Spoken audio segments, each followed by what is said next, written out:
Hey everyone, this is Nitro. So the question of which SSR gear to get from the Crafter's Treasure Trove gift bag and which SSR hero to get from the SSR Celebration Fortune bag has come up over and over again. So I thought I would cover it in this video because there is a lot of people asking that question and the answers out there have been kind of crazy, frankly speaking.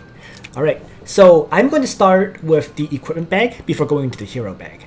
So for the equipment, what you need to know is that every SSR, so weapons, armors, and headgear can be farmed, but accessories cannot be farmed. Okay? The only way you can get accessories is from the weekly SSR accessory gift box, from getting lucky from purchasing multiple random accessory gift box with honor points, which are limited, and from, in the memory store, doing your 2 monthly SSR accessory gambles. In addition to these, I guess every week from the Timeless Trial, you can get 1 SSR accessory from clearing the SS level trial, and finally from limited time events. Right? For example, if you go into the current Overlord event that's running, you can get 1 SSR accessory from it by trading. But there's no other way to farm SSR accessories. So clearly, given that one item, the other items can be farmed, but accessories can't, you're going to want to pick an accessory.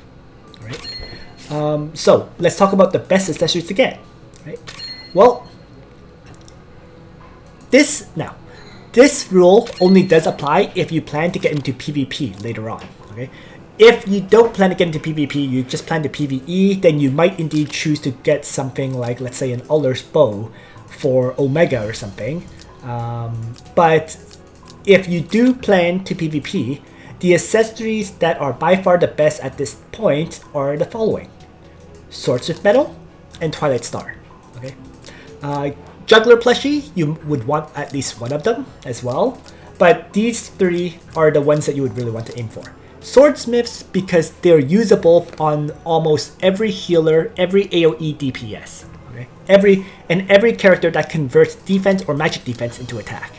So the reason it has such high utility is because it does provide all stats increase of 5%, defense and magic defense increase, and most importantly, it gives both immunity to fixed damage and effects that silence active skills.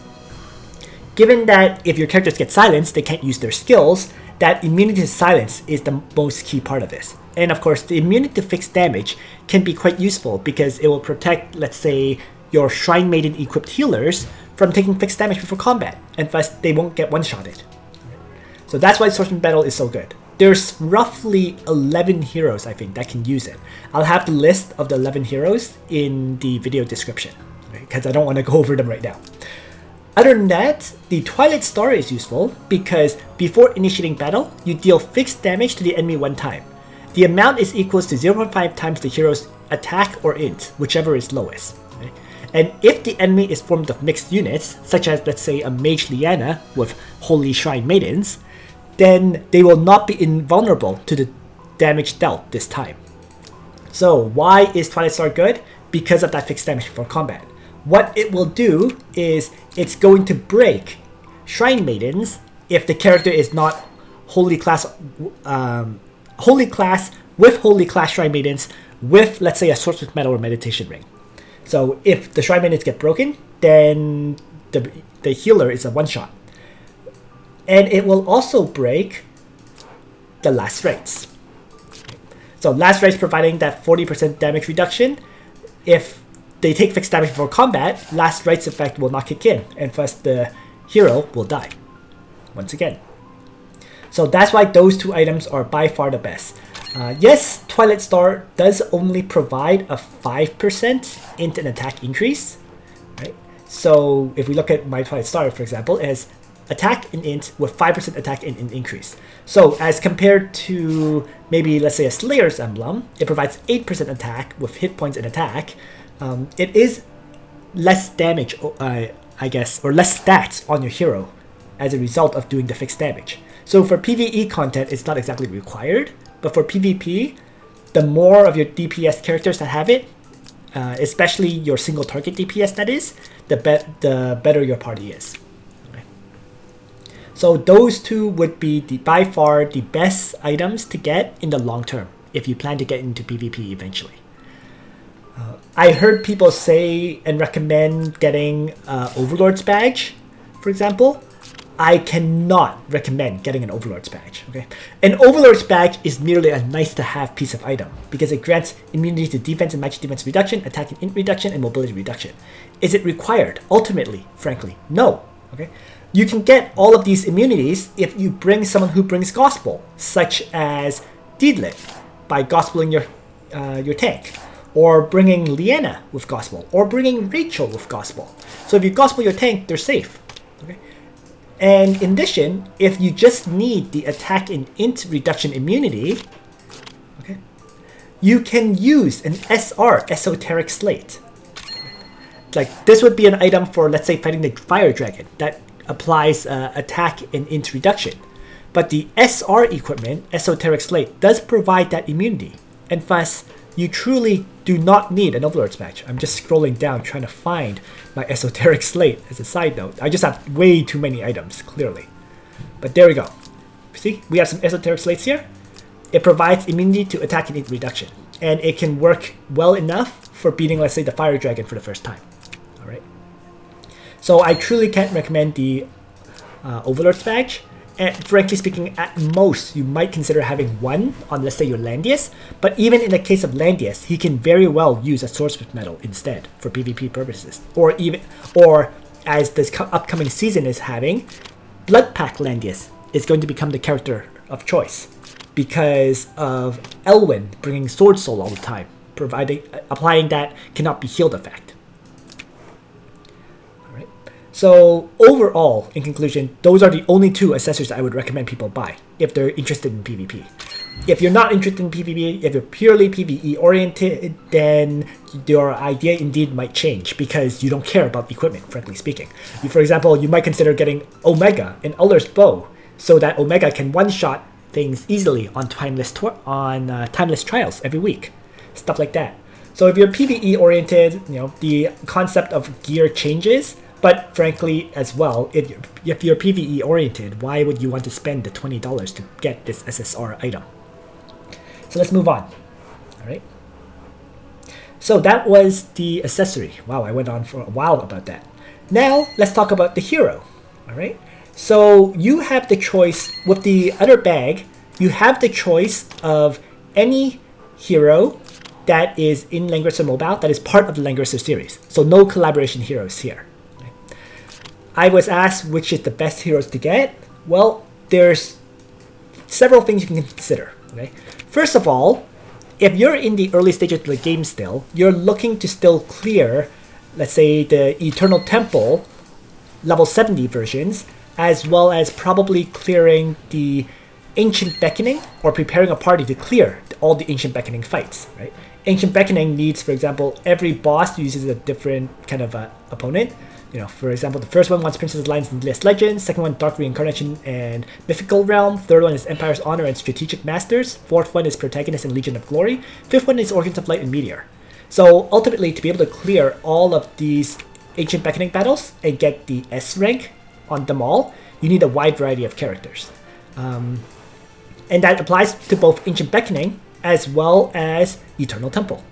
So my recommendation for the hero then is to get the heroes you need to start clearing this content, right?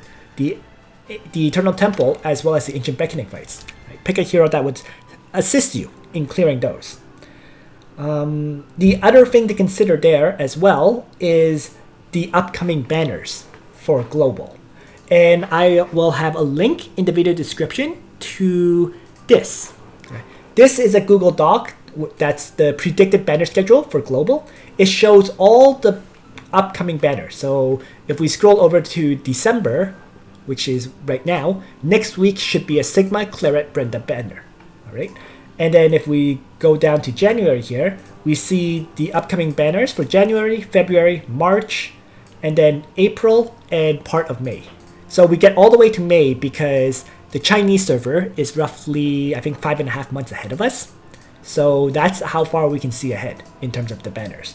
So based on what you see here, you may very well adjust which hero you want to get. because, for example, next there's going to be a Rosalia and Elwyn banner where you might pick up the Elwyn, for example. Bozo, Leanna, Luna gives you 3 very clutch characters that I always use for my clears, for example. We can see Maya, Ares, Noemi coming up, so on and so forth. So there's a Sigma and Zerda here, and so based on this, you can kind of adjust which character you would want from that bag. All right. So let me just jump back into the game now and continue. So the final thing I would mention here is I do have a video.